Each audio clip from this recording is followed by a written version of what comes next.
I never thought I'd tell this to anyone. But then my daughter sent me one of your videos.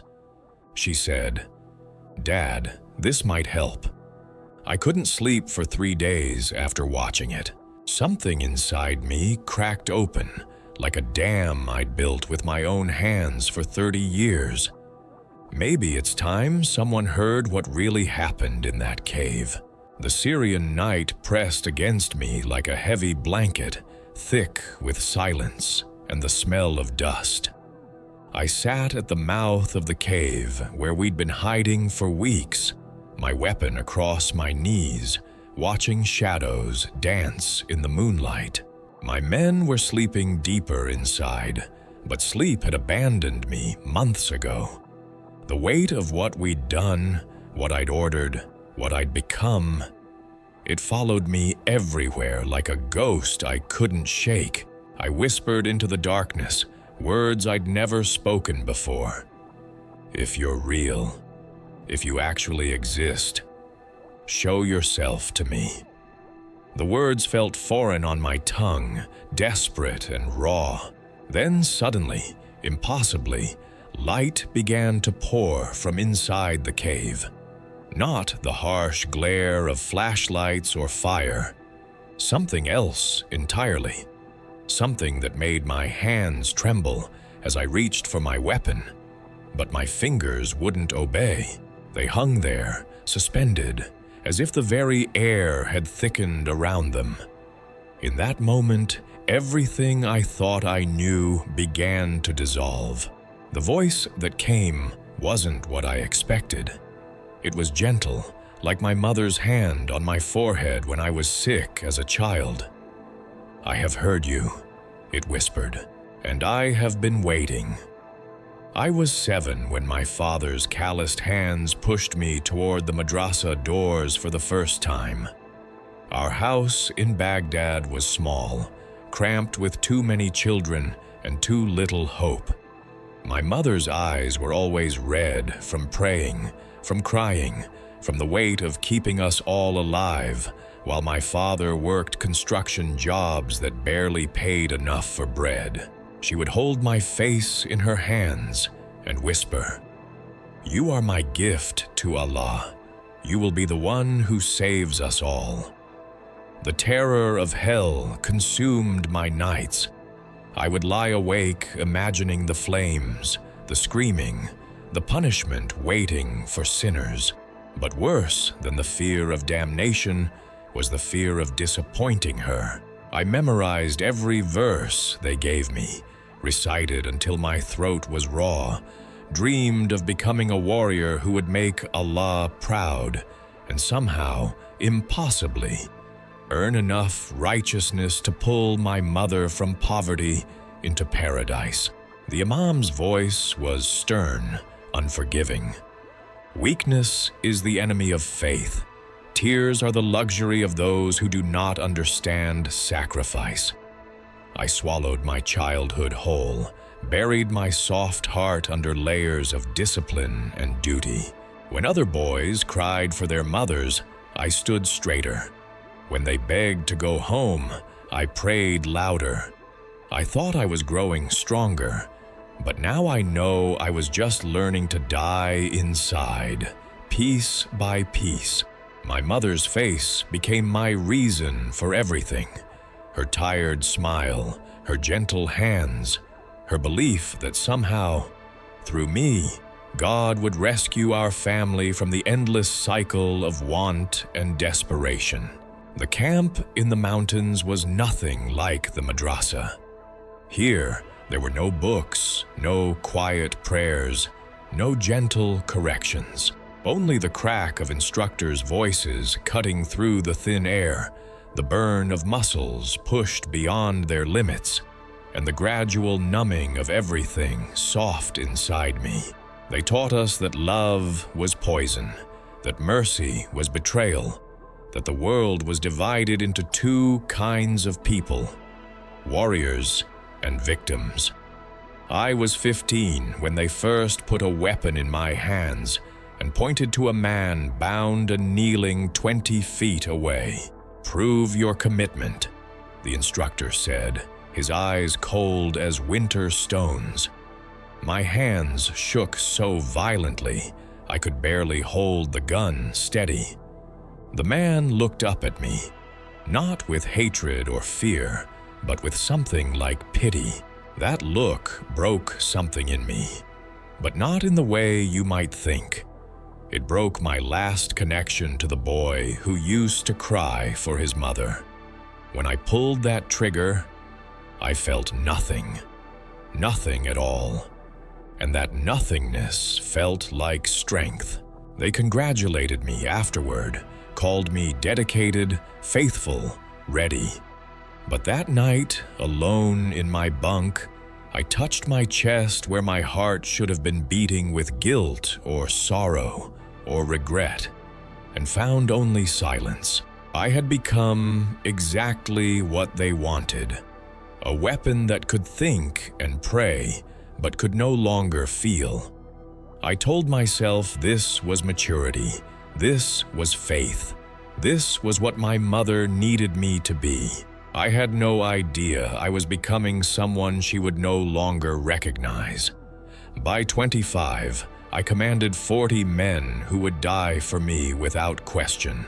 My reputation spread through the networks like wildfire.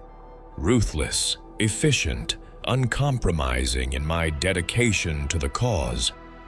Villages would empty when they heard my name was coming. Government forces retreated rather than face my unit. I should have felt proud. I should have felt powerful. Instead, I felt like I was drowning in a sea of my own making. Sleep became my enemy. Every time I closed my eyes, I saw faces, not of enemies, but of the innocent caught in our path. Women clutching children, old men praying with their last breath, young soldiers who looked terrified and confused before the light left their eyes. My mother's letters came less frequently now, and when they did, she wrote about neighbors who had lost sons to the war, about funerals that happened every week, about her prayers for peace. I would read her words and feel something twist inside my chest, some animal thing that wanted to claw its way out and scream. So I read the Quran instead, searching for the comfort it used to provide, looking for justification for what we were doing. But the words felt hollow now, like empty shells where meaning used to live. The fire that once burned bright inside me, the fire of purpose, of righteous anger, of divine mission, had become something else entirely. It burned cold now, consuming everything it touched, including the man I used to be. They brought her to me on a Tuesday morning, hands bound behind her back, dirt smeared across her face, but her eyes still clear. She was maybe 30, with dark hair and the kind of quiet dignity that made my men uncomfortable. Christian, the soldier reported, spitting the word like it tasted bitter. Caught her hiding villagers in her basement. I studied her face, waiting for the usual signs: terror, desperation, the inevitable begging for mercy. Instead, she looked at me with something I hadn't seen in years: genuine compassion. "I know who you are," she said quietly, her voice steady despite everything. "I've been praying for you." The audacity of it should have enraged me. Instead, it did something worse. It confused me. I asked her why she would hide people who weren't even her family, why she would risk her life for strangers. She smiled then, a sad, beautiful expression that made my chest tighten. "Because that's what love looks like," she said. "It doesn't count the cost." When my men brought out the tools they used for interrogation, she closed her eyes and began to pray. Not for herself, but for them. "Jesus," she whispered, Forgive them. They don't understand what they're doing. The words hit me like a physical blow. I had heard Christians pray before, usually screaming their prayers in fear. But this was different. This was someone talking to God like he was actually listening, like he actually cared. Before I knew what I was doing, I was ordering my men to release her. They stared at me in shock, but they obeyed. As she walked away, she turned back and said, "He loves you too, you know. More than you can imagine." That night, I couldn't stop thinking about the certainty in her voice, the peace in her face, even when death was breathing down her neck. After that, everything began to unravel. I started hesitating before giving orders that would cause unnecessary suffering. When my men brought me a boy who couldn't have been older than 12, caught carrying messages for the other side, I looked into his terrified eyes and saw my own childhood staring back at me. I let him go. Word spread quickly in our organization. The commander was losing his edge. I could see it in my men's faces, doubt, concern, the beginning of fear that their leader was becoming unreliable. The summons came a week later. Headquarters wanted to see me, to discuss my recent decisions. I knew what that meant. I had become a liability, and liabilities didn't get reassigned. They got eliminated. That night, I packed light and disappeared into the mountains. The snow was falling early that year, covering my tracks as I climbed higher into terrain where even my former brothers wouldn't want to follow. I found shelter in a cave system we'd used months earlier, before everything went wrong, before I started seeing the faces of the dead in every shadow. The silence up there was profound, broken only by the wind and the occasional crack of settling ice. For the first time in years, I was truly alone with my thoughts, and my thoughts were terrifying. I couldn't escape the growing certainty that everything I'd believed, everything I'd done, everything I'd built my life around was wrong. The weight of that realization was crushing, like being buried alive under an avalanche of my own making. I would sit for hours, staring at my hands that had pulled triggers, given orders, ended lives, and wonder if there was any way back from what I'd become. The village was so small it barely had a name, just a cluster of houses clinging to the mountainside, like prayers whispered in the dark. I had come down for supplies, moving carefully, always watching for signs that my former life had followed me even here. But as I passed a small stone building, I heard something that stopped me dead in my tracks. Singing. Not the harsh chanting I was used to, not militant anthems or calls to battle, but something gentle and lilting in a language I didn't recognize, but somehow understood in my bones. The melody seemed to wrap around my heart and squeeze, bringing tears I hadn't shed in decades dangerously close to the surface. I found myself drawn closer, pressing against the wall of the building, listening as multiple voices joined together in harmony. An old woman emerged from the building and found me there, frozen like a child caught stealing. Instead of fear, her face showed only kindness. "You like the song?" she asked in broken Arabic. I nodded, not trusting my voice. "It is about love," she continued, her eyes bright with something I couldn't name. "About the one who loved us so much, he died for us. About Jesus." The name hit me like an electric shock. I had heard it before, of course, always as a curse, always as the enemy, always as the symbol of everything we were fighting against. But the way she said it, with such tenderness, such reverence, such absolute certainty. It was like hearing music for the first time after years of deafness. I walked away quickly, almost running, but the melody followed me back up the mountain. That night, lying in my cave, I found myself humming it under my breath, and every time I did, something inside me loosened, like knots being gently untied by invisible hands.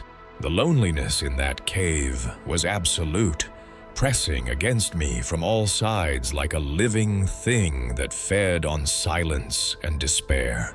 I had been alone before, isolated by command decisions that required me to stand apart from my men, separated from normal life by the weight of secrets I could never share. But this was different. This was the loneliness of someone who had burned every bridge behind him, cut every connection that might have led back to who he used to be. The cave walls seemed to breathe around me, expanding and contracting with each labored breath I took, as if the mountain itself was alive and watching. Days had blended into nights in an endless cycle of gray sameness. I had lost track of time entirely. Was it 3 days since I'd fled into these mountains? A week? The hunger had become a constant companion, gnawing at my stomach like a small animal trying to claw its way out. But the hunger for food was nothing compared to the deeper hunger that consumed me from within. A desperate need for meaning, for purpose, for some sign that my life had been more than just a series of terrible mistakes strung together by violence and misguided faith.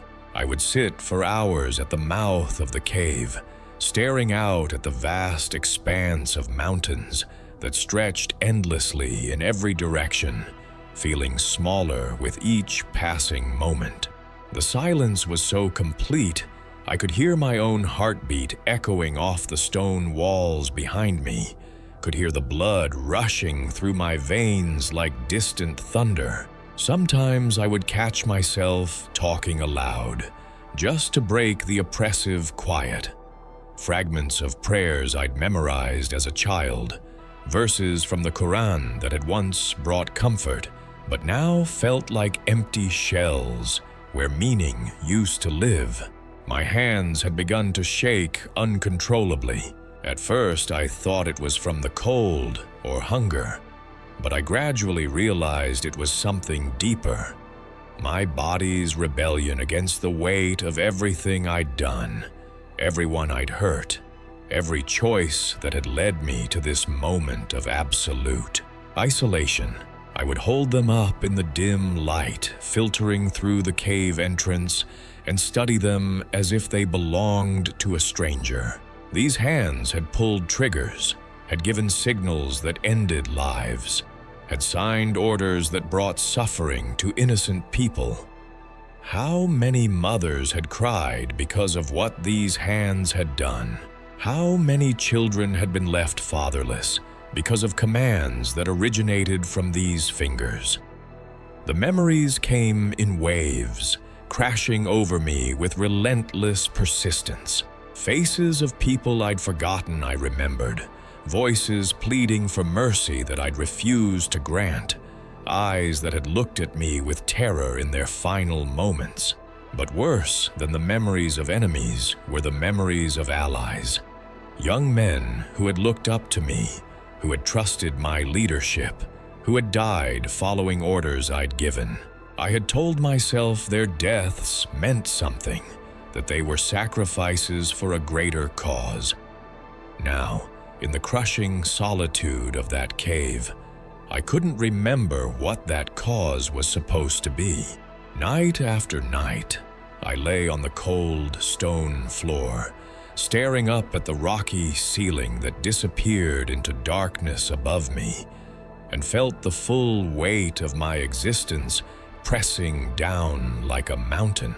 I had become something I no longer recognized, something my mother wouldn't recognize if she could see me now. The boy who had memorized verses about mercy and compassion, who had dreamed of making her proud, who had believed God was watching over him with love. Where had he gone? When had he died? And what kind of monster had taken his place? Sleep brought no relief. When I finally dozed, my dreams were filled with fire and screaming, with the faces of the dead demanding answers I didn't have. I would wake gasping, my heart pounding so hard it felt like it might burst from my chest, and find myself calling out names I hadn't spoken in years. My mother's name, my childhood friends' names, even my own name, from before I became the commander, before I became the weapon they shaped me into. It was during one of these endless, sleepless nights that desperation finally broke through the last walls I'd built around my heart. I found myself on my knees in the center of the cave, my voice cracking as words I'd never spoken before tumbled from my lips. If you're real, if you actually exist the way that woman believed you do, then show yourself to me. I can't carry this alone anymore. I don't know who I am. I don't know what I'm supposed to do. I don't know if there's any way back from what I've become. The words felt like bleeding, like opening a wound I'd kept sealed for decades. They echoed off the cave walls and faded into silence, leaving me kneeling there in the darkness, feeling more foolish and desperate than ever before. But then, impossibly, something began to change. The darkness wasn't quite as complete. A warmth that had nothing to do with temperature began to spread through the cave, starting from somewhere deep within the mountain and flowing outward like water from a hidden spring. The light came slowly at first, just a gentle glow that made me blink and rub my eyes, thinking my mind was finally snapping under the pressure. But it grew stronger, brighter, until the entire cave was filled with illumination that didn't come from any source I could identify. It wasn't the harsh glare of electric lights or the dancing flames of torches. It was something alive, something that seemed to pulse with its own heartbeat, something that made my eyes water, not from brightness, but from beauty. And then, he was there. I couldn't see his face clearly. The light seemed to emanate from him, making his features shimmer like heat waves rising from desert sand. But I knew who it was, with absolute certainty, the same way you know your own reflection in a mirror. The presence I felt wasn't threatening or judgmental. It was the opposite of everything I'd expected. It was love. Not the weak, sentimental emotion I'd been taught to despise, but something fierce and unshakable and absolutely certain. Love that knew exactly who I was, exactly what I'd done, exactly how far I'd fallen, and chose me anyway. He didn't speak with words, but I heard him anyway. Felt his voice like warmth spreading through my chest, healing places that had been frozen for so long I'd forgotten they could feel. You are not condemned. You are not forgotten. You are not the sum of your worst moments. You are mine, and you always have been. The words hit me like a physical force, and suddenly 30 years of tears I had refused to shed came pouring out of me like a dam bursting. Decades of grief and guilt and desperate longing flowed out in great, gasping sobs that echoed off the cave walls and seemed to shake the very foundations of the mountain. I fell forward, pressing my forehead against the cold stone floor, and felt hands, gentle, scarred hands, lift my chin until I was looking into eyes that held no accusation, only invitation. In that gaze, I saw myself as I really was. Not the commander, not the weapon, not the disappointment or the failure, but a son. A beloved son who had been lost and was now found. The weight I'd carried for so long, the weight of every death, every wrong choice, every moment of cruelty, lifted from my shoulders like chains falling away. For the first time in 30 years, I could breathe. Dawn brought terrible clarity as the supernatural light faded and ordinary sunlight began to filter through the cave entrance. I knew with absolute certainty that I couldn't stay hidden in these mountains forever. The transformation I'd experienced during the night was real.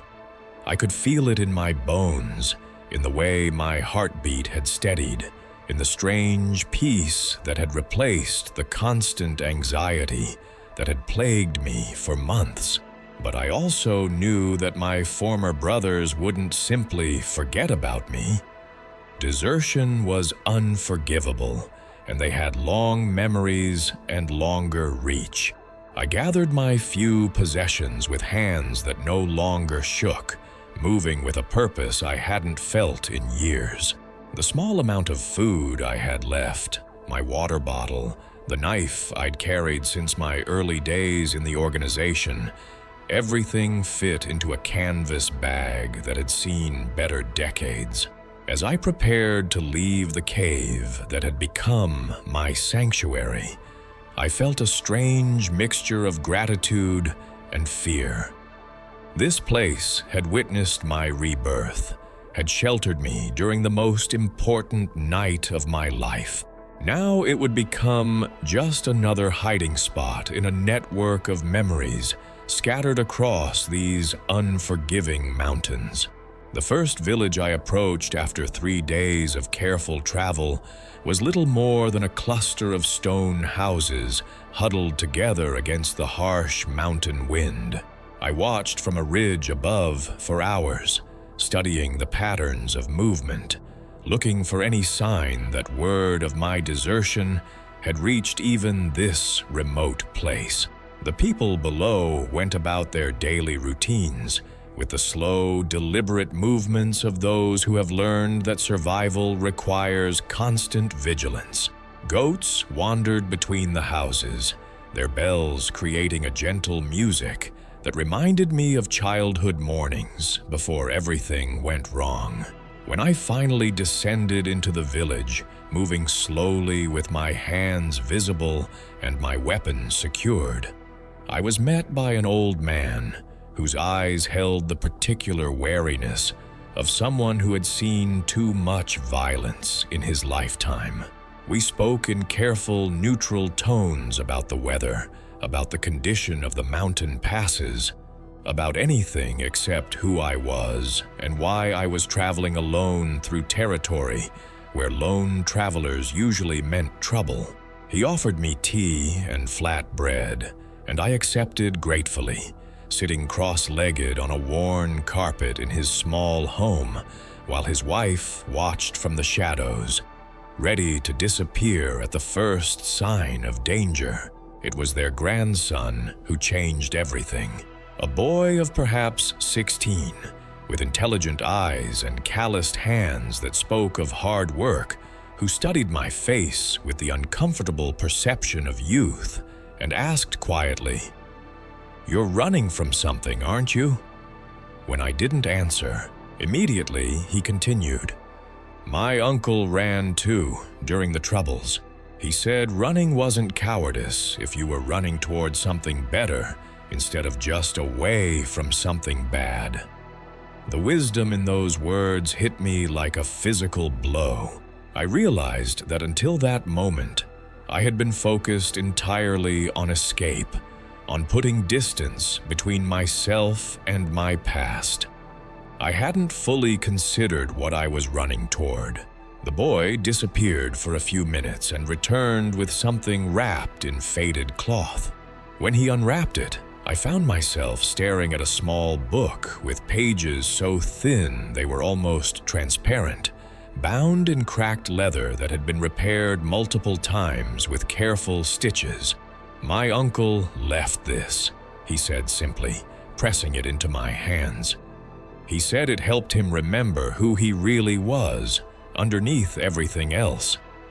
It was a New Testament, written in Arabic script that flowed across the pages like music made visible. I accepted it with trembling hands, knowing instinctively that this was no coincidence, that the same presence I'd encountered in the cave was orchestrating these seemingly random meetings. That night, hidden in a small cave higher up the mountain, I opened the book by the light of a small fire and began to read. Every page seemed written specifically for me. Stories of transformation, of forgiveness, of love that pursued people even into their darkest moments. The parables spoke of lost sheep and prodigal sons, of mercy that exceeded understanding, and grace that covered every possible sin. But it was the name itself that affected me most deeply.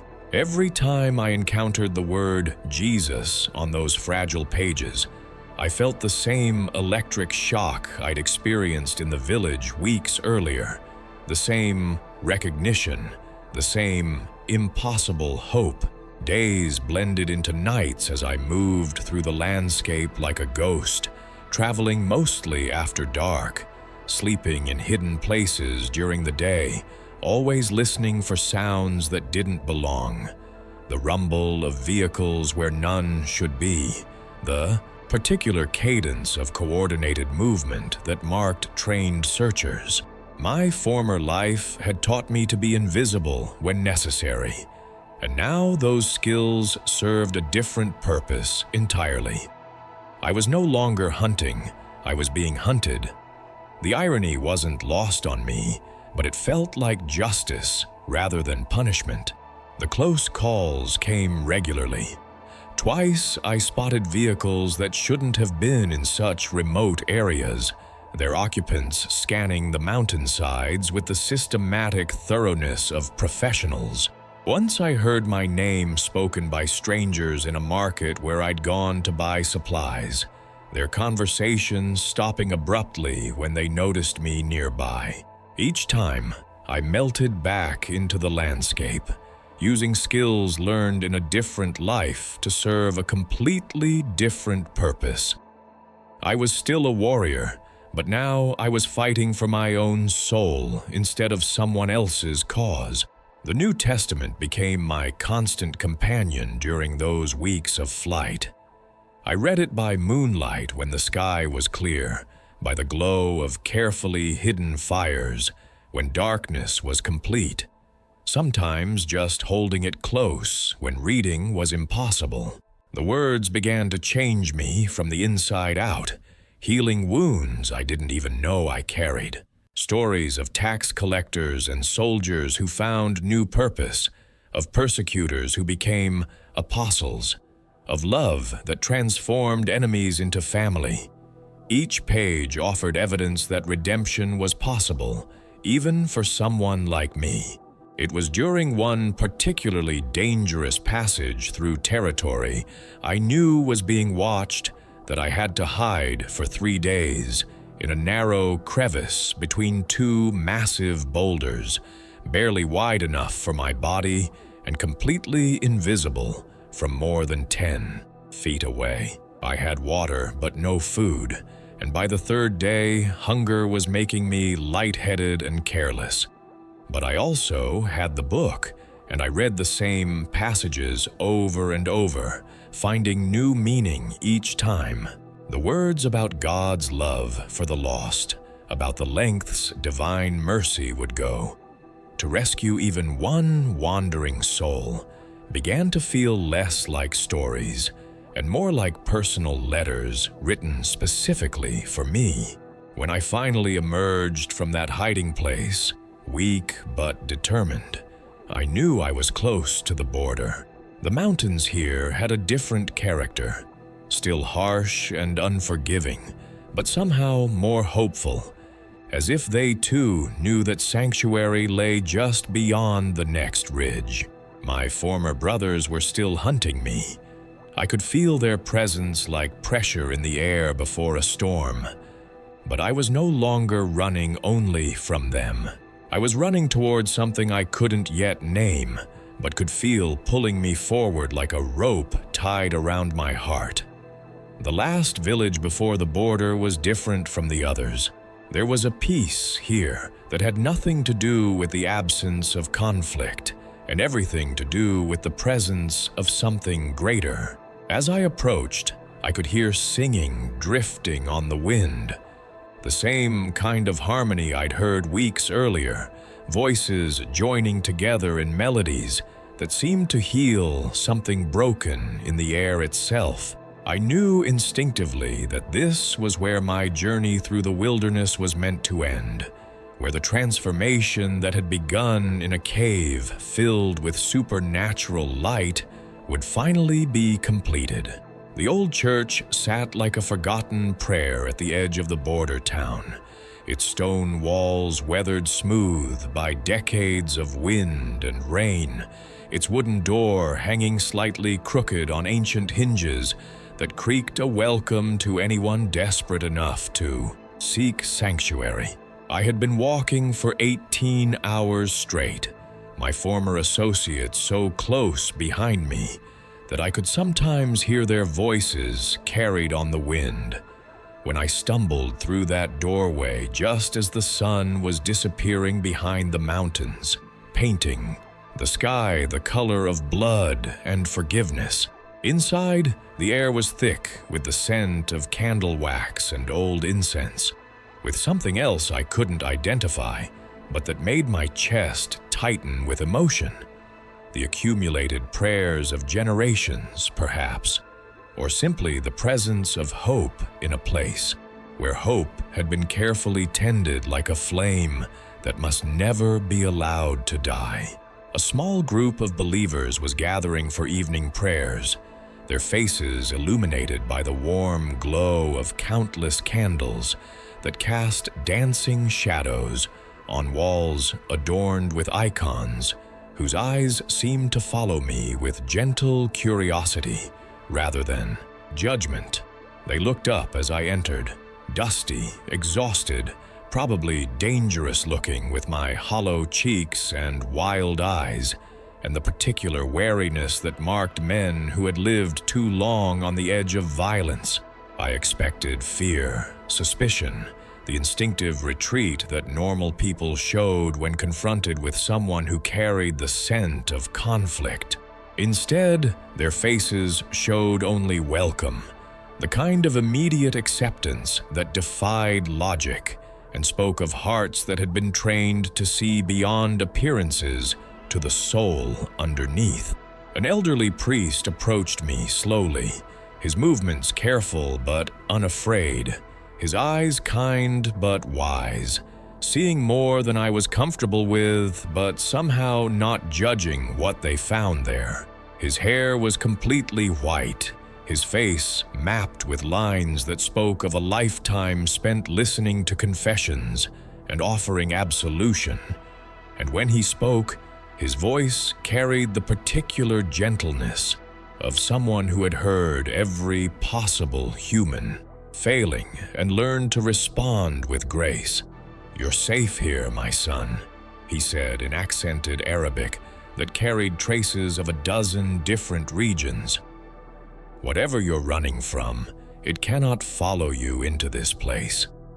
Something in his tone, in the absolute certainty with which he offered sanctuary, broke through the last defenses I'd been maintaining. The careful control I'd exercised for weeks, the emotional numbness that had allowed me to keep moving despite exhaustion and fear and the constant weight of my past, suddenly crumbled like a dam that had been holding back an ocean. I collapsed to my knees right there in the doorway, 30 years of suppressed grief pouring out in great, gasping sobs that seemed to shake the very foundations of the ancient building.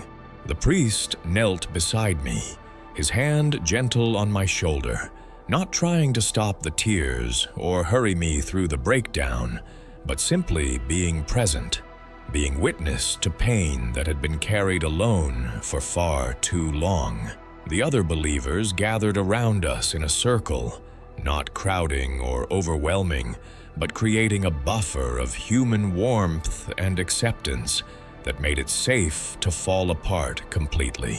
I found myself telling them everything: who I had been, what I had done, why I was running, the vision in the cave that had changed everything. I expected them to recoil in horror, to call for help, to protect themselves from the monster who had stumbled into their sanctuary.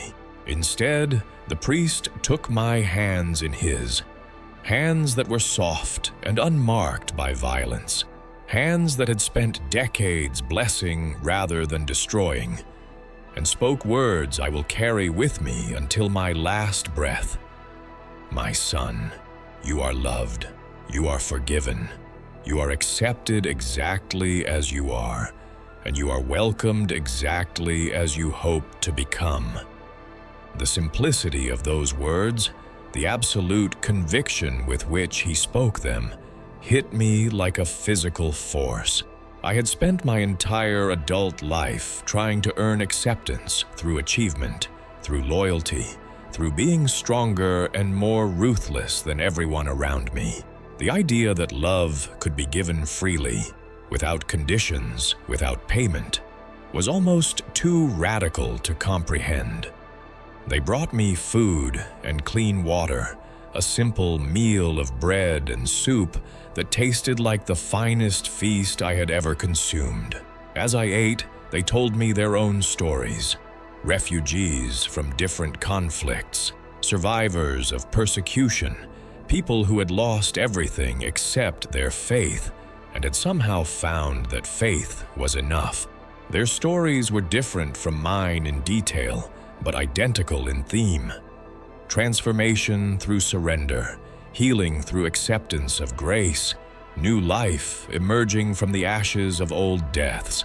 When they asked if I wanted to be baptized, the question felt less like a choice and more like a recognition of what had already happened. The spiritual transformation that had begun in the cave was real, but it needed to be marked, witnessed, made concrete in a way that would anchor it in this world as well as the next. They led me to a small chamber behind the altar, where water from a natural spring filled a simple clay basin that had been worn smooth by centuries of use. The priest explained that this was where believers had been baptized for generations, where people had died to their old selves and been reborn into new identity. As I knelt beside that ancient basin, I felt the presence I had encountered in the cave gathering around me again. Not visible this time, but tangible as breath, warm as sunlight, certain as gravity. The priest asked what name I wanted to take, and I whispered the only one that mattered. The name that had pursued me through weeks of flight and months of searching: Jesus.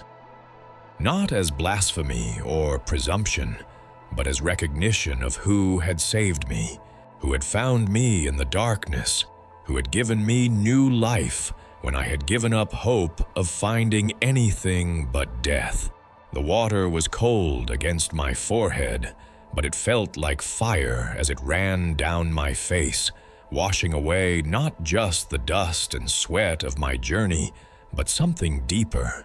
The accumulated weight of 30 years of choices I couldn't unmake, of harm I couldn't undo, of becoming someone I was never meant to be. As the priest's hand pressed gently against the back of my head, lowering me into the basin until the water covered my face completely, I felt the last chains of my old life falling away like rusted metal hitting stone. When I emerged, gasping and laughing and crying all at once, everything looked different.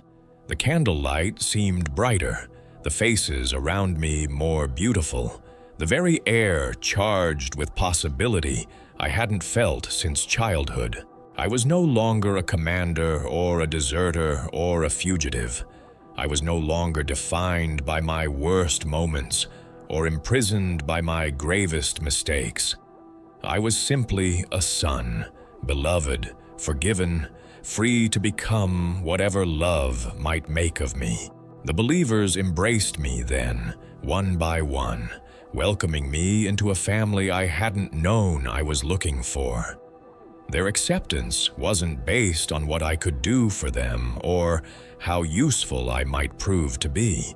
It was based on nothing more and nothing less than the radical proposition that every human being was worthy of love simply by virtue of existing, simply because they were children of the same divine Father who had found me in a cave and called me by name. As we prayed together that night, their voices joining mine in words of gratitude and wonder, I understood for the first time what the woman in the village had meant when she spoke of love that didn't count the cost. This was what it looked like. People choosing to trust, to forgive, to include, even when logic suggested caution. This was grace made visible, mercy given form, love choosing again and again to believe in redemption even when the evidence seemed overwhelmingly against it.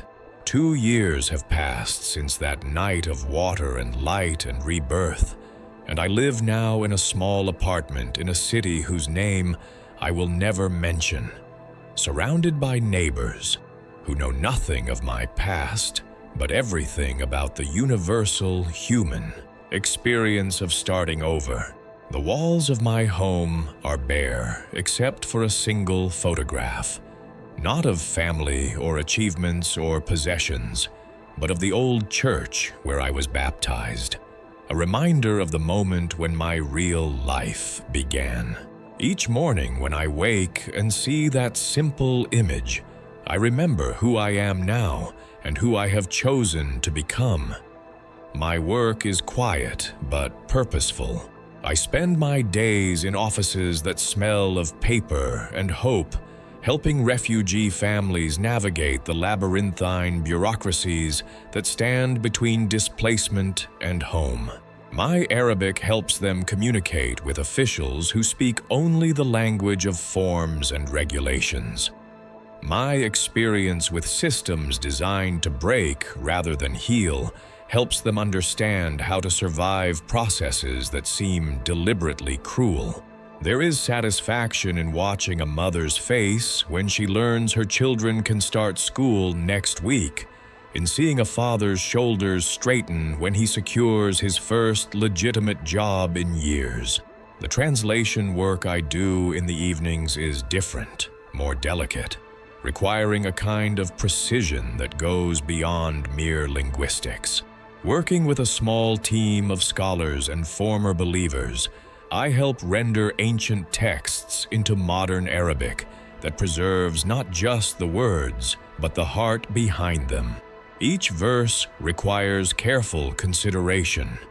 How do you translate concepts of grace and forgiveness into a language that has been weaponized, that has been used to justify the very violence these words are meant to heal? How do you make love accessible to hearts that have been taught to see tenderness as weakness? Sometimes late at night, when the city has fallen silent around me, I work on my personal project, a translation that might help other Arabic speakers hear the voice I heard in that cave, the voice of radical, transformative love that pursues people even into their darkest hiding places. It is slow work, requiring not just intellectual understanding, but spiritual sensitivity. the ability to feel the rhythm and music of divine love and render it into human language without losing its essential power to heal and transform. My face remains in shadow when I speak publicly, not from shame, but from necessity. There are still people in the world who would consider my transformation a betrayal worthy of death, who would see my new life as evidence of weakness rather than strength.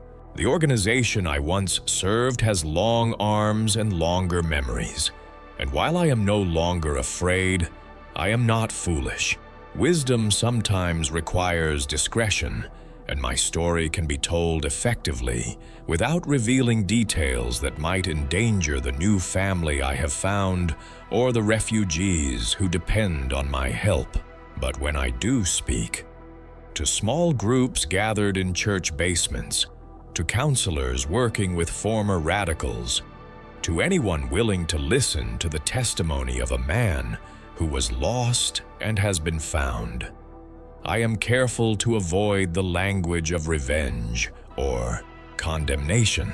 I do not rage against the system that created me, do not call for justice against those who turned children into weapons.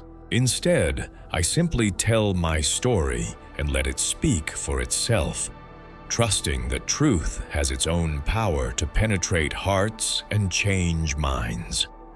The response has been more overwhelming than I ever expected.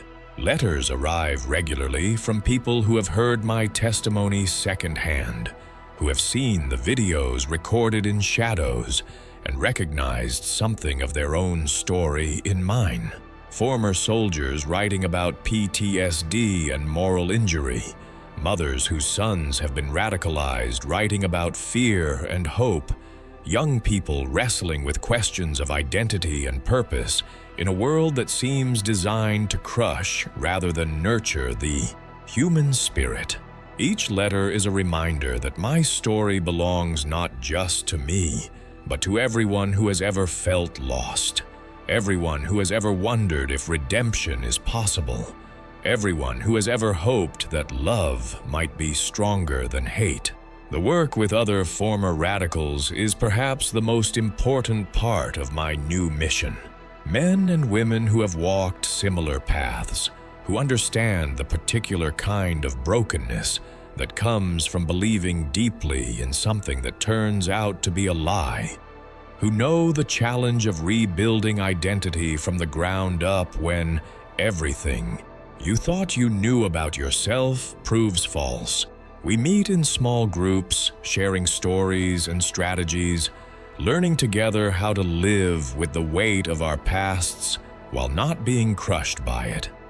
These conversations are not easy. There is pain that cannot be simply erased, harm that cannot be undone, consequences that will follow us for the rest of our lives. But there is also hope and healing, and the daily choice to use our experience not as an excuse for bitterness, but as a foundation for wisdom. We learn to see our scars not as sources of shame, but as credentials that allow us to speak with authority to others who are still trapped in the darkness we have escaped. The children in our community know me simply as Uncle, the man who helps their parents fill out confusing forms and who sometimes brings sweets from the Middle Eastern bakery downtown. They do not know about the commander I used to be, about the weapon I was trained to become. They know only the man who reads them stories in Arabic and English, who teaches them that their heritage includes not just the violence that drove their families from their homes, but also centuries of poetry and mathematics and philosophical inquiry that enriched the world. Sometimes I wonder what my mother would think if she could see me now. The letters I wrote to her during my years as a commander became increasingly infrequent, then stopped altogether when I realized I could no longer pretend to be the son she remembered. Does she know what became of me? Does she wonder if I am alive or dead? Does she pray for me still, adding my name to the list of petitions she brings before God each night?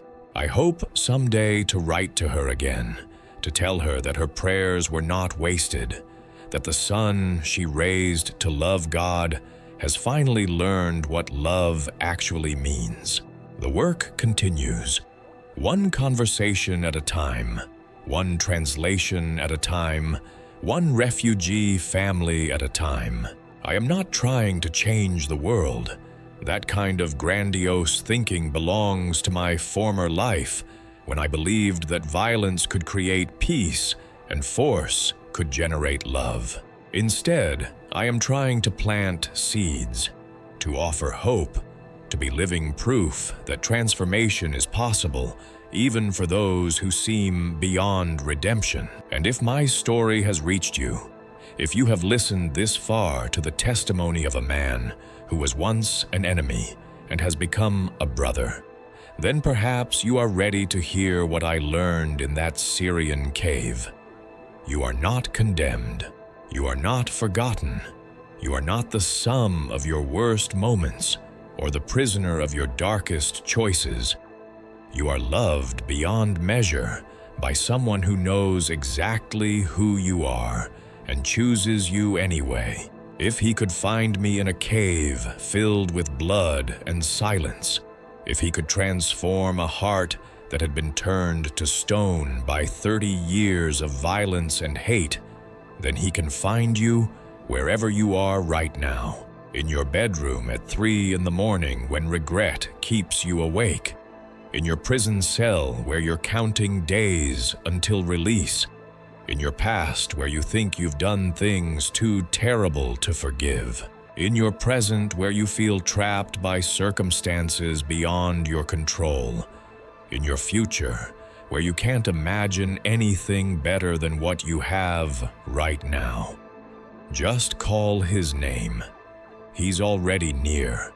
He's been waiting for you to find him, just like he was waiting for me in that cave, just like he's waiting for everyone who has ever felt lost and alone and afraid that they might be beyond the reach of love. You are not beyond that reach. No one is. No one ever has been. That is the message I carry now, the truth that has become my mission. Love wins. Love always wins. And love is calling your name right now, if you have ears to hear it.